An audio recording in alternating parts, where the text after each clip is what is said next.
21대 국회 첫 국정감사가 시작됐습니다. 국회가 정부를 상대로 방역, 민생 얼마나 잘 챙기고 있는지 국민을 대표해서 들여다보는 시간입니다. 법사위 등 일부 상임위원회는 증인 채택 문제로 여야 간의 공방을 이어가고 있습니다. 먼저 오늘 국회 국정감사 현장에서 나온 소식들 살펴보겠습니다.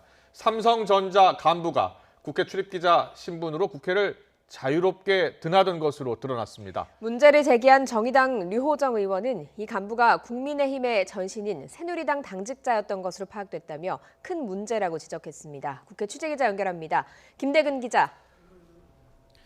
네, 국회입니다. 네, 어떻게 된 일입니까? 자세히 전해주시죠. 네, 오늘 국회 산업통상자원중소벤처기업위원회 국정감사 현장에서 나온 내용입니다.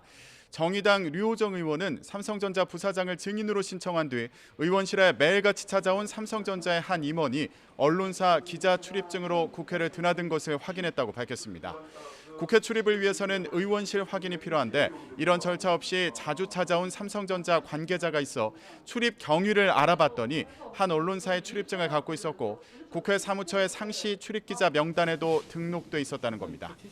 또 이 임원에 대한 뉴스를 검색해보니 전 새누리당 당직자였던 것으로 파악됐다며 큰 문제라고 지적했습니다. 류 의원의 발언을 들어보겠습니다. 제가 알기로 이분이 국민의힘 당직자 출신으로 알고 있습니다. 뭐 추석에도 뭐 할 거 없이 거의 매일 찾아오길래 근데 도대체 어떻게 국회에 이렇게 막 불쑥불쑥 올 수가 있나 해서 제가 찾아봤거든요. 그래서 알아보니까 삼성 간부라고 했는데 출입기자로 왔다 갔다 하고 계시더라고요. 뒤늦게 사실을 파악한 국회 사무처는 이 임원의 출입을 정지하고 사실관계 확인을 거쳐서 조치할 예정입니다. 그런데 또 다른 문제는 이 임원이 등록한 언론사의 실체가 불분명하다는 겁니다. YTN이 국회에 등록된 언론사의 주소지를 찾아가 봤더니 엉뚱하게도 생선구이집이었습니다. 주변에서도 국회에 등록된 언론사는 확인되지 않았는데요. 개인의 선택인지 삼성이 묵인한 건지는 확인되지 않았지만 실체가 불분명한 언론사를 앞세워 대관 업무를 한 건 삼성에도 관리 책임이 있는 거 아니냐는 지적입니다. 네, 다른 상임위 국정감사는 어떻게 진행되고 있습니까? 네, 오늘부터 20일 동안 진행되는 국정감사에서는 특히 외교통일위원회가 주목됩니다. 어젯밤 북한의 조성길 전 주 이탈리아 대사대리의 망명 사실이 알려졌기 때문입니다. 1997년 황장엽 전 노동당 국제비서 이후 북한 최고위급 인사의 망명으로 정치권 관심도 높은 상황인데요. 국민의힘은 강경화 장관을 상대로 조 전 대사대리와 북에 있는 가족의 안전이 우려되는데도 망명 사실이 알려진 건 정부의 정치적인 의도가 있는 거 아니냐며 공세를 폈습니다.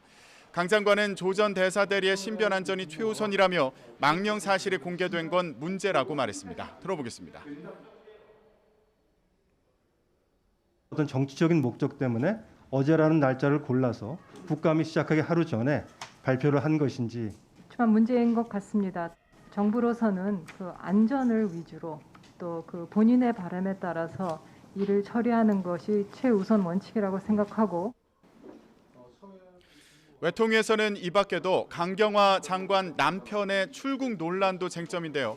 강 장관은 업무 보고에 앞서 최근 남편 관련 논란에 대해 성실하게 설명하겠다며 사과했습니다. 증인 채택 문제로 여야가 대립했던 국방위에서는 추미애 장관 아들 의혹과 공무원 피살 사건 관련 증인 채택 문제를 두고 여야 공방이 이어졌습니다. 보건복지위원회에서는 박능우 보건복지부 장관과 정은경 질병관리청장을 상대로 감사가 진행됐는데 코로나19 방역 상황은 물론 최근 백신 상온 노출 문제도 도마에 올랐습니다. 정은경 청장은 일부 백신이 상온에 노출된 사고와 관련해 국민의 심려를 끼쳐 송구하다고 밝혔는데요. 다만 다양한 조사와 전문가 자문을 거친 결과 안전성에는 문제가 없는 것으로 판단했다고 설명했습니다. 들어보겠습니다.